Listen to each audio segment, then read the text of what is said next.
बच्चों, बेटा हमने इलेक्ट्रोमैग्नेटिज्म पढ़ना शुरू किया था। इलेक्ट्रोमैग्नेटिज्म में कूलॉम के नियम के वेक्टर स्वरूप तक हम लोगों ने पढ़ लिया था। जो लोग बाद में आए हैं या बाद में ग्रुप ज्वाइन किया है, वो लोग एक बार पूरी वीडियो देख लें। एक बार रिवाइज कर देता हूँ मोटे तौर पे, उसके बाद आप वीडियो देख लीजिएगा।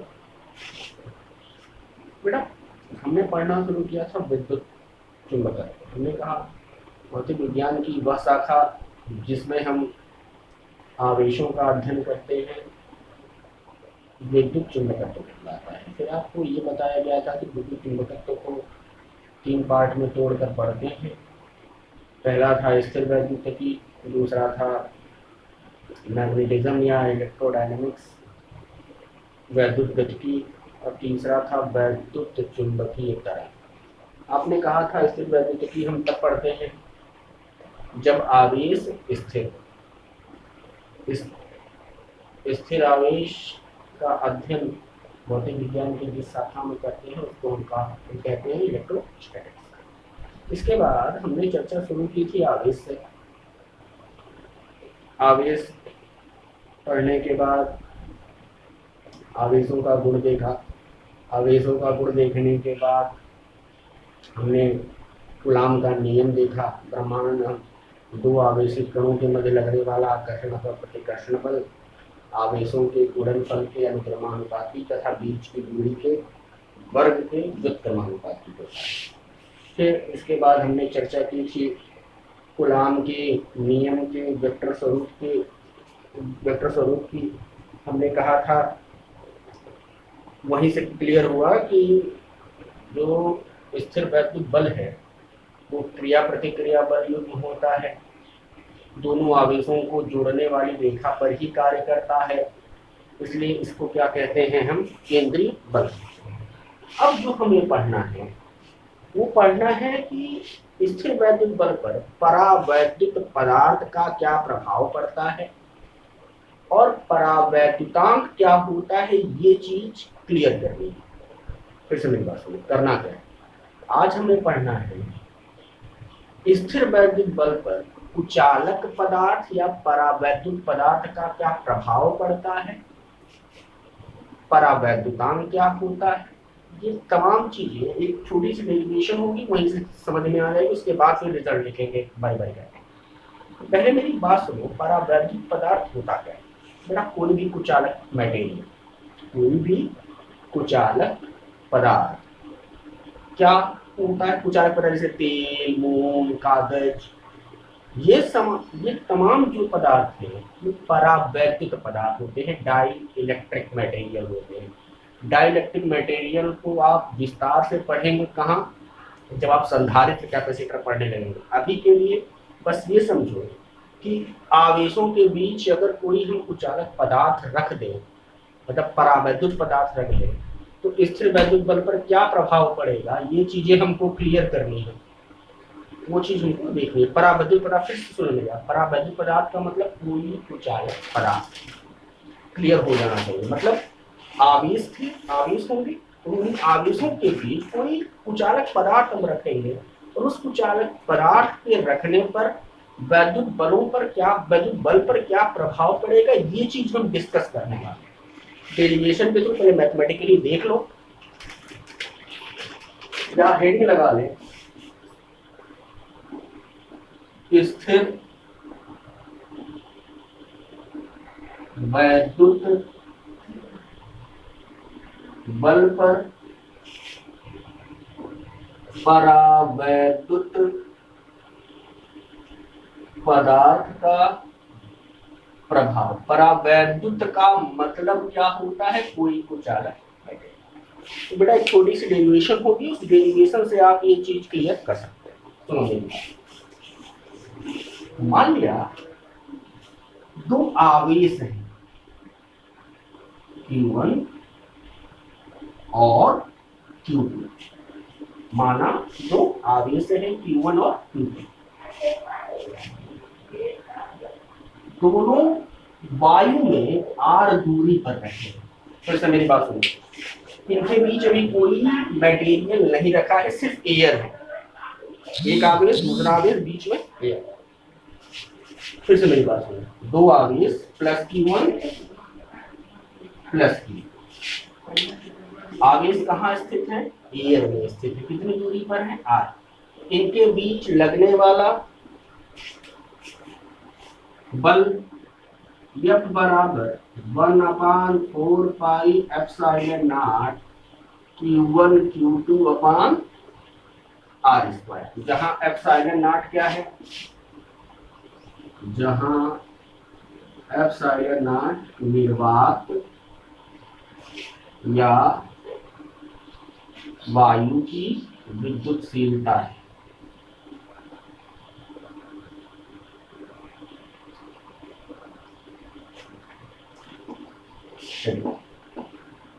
अब ये समीकरण नंबर 1, जब एयर में स्थित है तब के लिए बल हमने निकाल लिया कितना? जब बराबर 1/4 pi epsilon naught Q1 Q2 अपान r स्क्वायर, जहां एप्सिलॉन नॉट क्या है? निर्वात या वायु की विद्युतशीलता। अब सुनो, अब आवेशों के मध्य हमको पता क्या करना है? हमको ये पता करना है कि जब आवेशों के बीच कोई परावैद्युत पदार्थ हम रख देंगे तब इस F पर क्या प्रभाव पड़ेगा। अब इसके बीच हम कोई भी परावैद्युत पदार्थ रखते हैं जिसका परावैद्युतांक कितना है? K।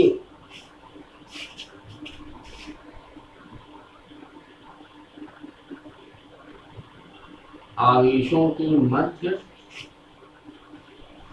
के परावैद्युतांक वाला पदार्थ रखने पर, सुने मेरी बात, आवेश था पहले तो एयर है, अब एयर जब है तब इनके बीच कितना आकर्षण बल, सॉरी प्रतिकर्षण बल काम कर रहा है, प्रतिकर्षण काम करेगा, दोनों समान आवेश है। उस अवस्था में हमने बल निकाला था F बराबर 1/4 pi epsilon naught Q1 Q2 अपान r स्क्वायर, जहां एप्सिलॉन नॉट क्या है? निर्वात की विद्युतशीलता। अब क्या किया? अब इसी के बीच हमने K परावैद्युतांक वाला पदार्थ रख दिया। अब देखो ध्यान से, अब बल यम फॉर मीडियम है, माध्यम है, 1/4 पाई एप्सिलॉन नॉट नहीं है, ध्यान देना, Q1 Q2 अपान r स्क्वायर, समीकरण नंबर 2। एम बराबर 1/4 पाई एप्सिलॉन Q1 Q2 अपान r स्क्वायर, जहां एप्सिलॉन क्या है? माध्यम की या पदार्थ की परावैद्युत पदार्थ की विद्युतशीलता है। अरे उसका भी तो कुछ ना कुछ आगे सहन करने की क्षमता होगी। फिर से मेरी बात सुनो, अभी तक किया क्या है? हम लोगों ने पता करना शुरू किया कि अगर दो आवेशों के बीच कोई परावैद्युत पदार्थ भर दिया जाए तो स्थिर वैद्युत बल पे क्या प्रभाव पड़ेगा, मतलब बढ़ जाएगा, घट जाएगा, वो चीज हमें कैलकुलेट करनी, वो चीज हमें निकालनी है। तो हमने कहा पहले कि आवेश एयर में है, उनके बीच की दूरी पता कर ली यार, कितना बल काम कर रहा है वो देख लिया है, बराबर 1/4 pi epsilon naught Q1 Q2 अपान r स्क्वायर, जहां एप्सिलॉन नॉट क्या है? निर्वात या वायु की विद्युतशीलता। फिर कहा कि वो उन्हीं आवेशों के बीच कोई पदार्थ भर दिया, उचालक पदार्थ भर दिया। हम उस उचालक पदार्थ के रखने पर यम फॉर मीडियम, माध्यम, 1/4 पाई एप्सिलॉन Q1 Q2 अपान r स्क्वायर, जहां एप्सिलॉन परावैद्युत पदार्थ की क्या है? विद्युतशीलता। इतना नोट करें फिर बताता हूं।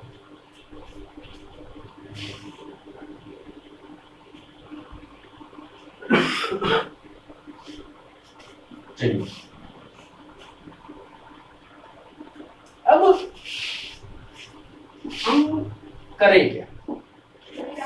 समीकरण 1 में समीकरण 2 की भाग कर दें। समीकरण 1 भागे समीकरण करने पर। चलिए करिए।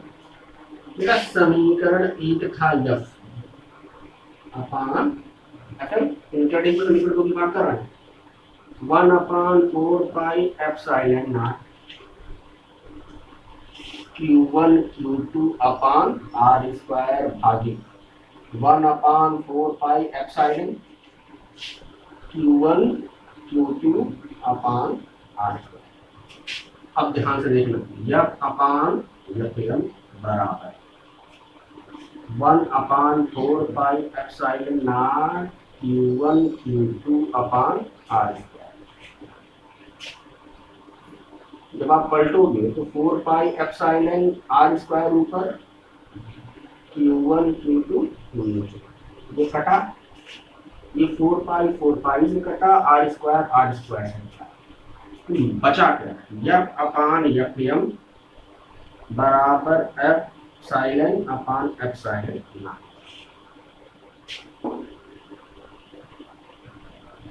इसी एप्सिलॉन अपान एप्सिलॉन नॉट के अनुपात को हम क्या कहते हैं कि परावैद्युतांक।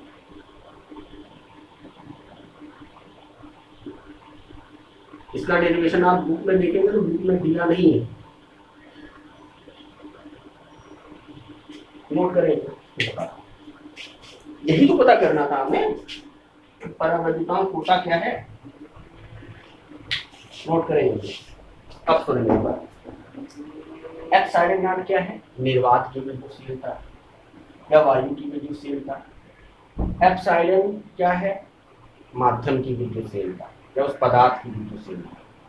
तो अगर हमको परावैद्युतांक की डिफिनेशन देनी है तो क्या कहोगे, निर्वात के सापेक्ष, निर्वात या वायु के सापेक्ष किसी माध्यम की विद्युतशीलता क्या कहलाती है, निर्वात या वायु के सापेक्ष किसी माध्यम की विद्युतशीलता उस पदार्थ का परावैद्युतांक कहलाती है। फिर निर्वात या वायु के सापेक्ष किसी माध्यम की विद्युतशीलता क्या कहलाती है, उस माध्यम का परावैद्युतांक कहलाती है। या दूसरी डिफिनेशन, किसी माध्यम की विद्युतशीलता और वायु की विद्युतशीलता का अनुपात क्या कहलाती है, परावैद्युतांक कहलाती है। अब सुनिए,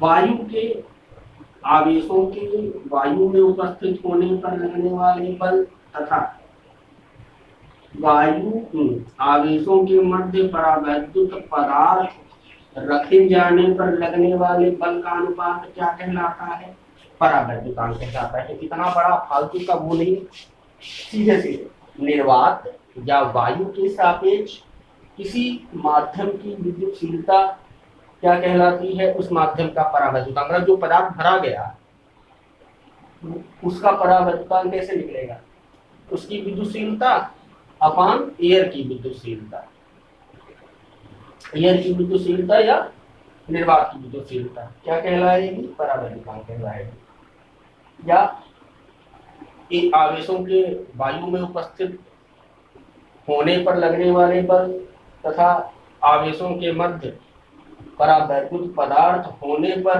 लगने वाले बल का अनुपात क्या कहलाता है, परावैद्युतांक। अच्छा एक बात बताओ, जो चीज हमने पढ़नी शुरू की थी, परावैद्युत पदार्थ रखने पर बल बढ़ जाएगा कि घट जाएगा, जाहिर सी बात है बढ़ जाएगा। जो निष्कर्ष रिजल्ट निकल के आएगा वो यही आएगा, बोल दिया और लिख लीजिएगा। आवेशों के मध्य कोई परावैद्युत पदार्थ होने पर, उपस्थित होने पर लगने वाला बल सदैव, लगने वाला स्थिर वैद्युत बल सदैव घट जाता है। किससे घट जाता है, वायु में होने पर। नहीं क्लियर हुआ, सुनिएगा। हमने किया क्या, एयर में आवेश लिया, कुछ बल लगा होगा, जब परावैद्युत पदार्थ रख दिया तब भी बल लगेगा। तो ये परावैद्युत पदार्थ होने पर जो लगने वाला बल होगा वो कम होगा पहले वाले की तुलना में।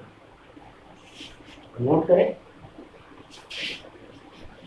अब कंपेरिजन करेंगे वो परसों करेंगे।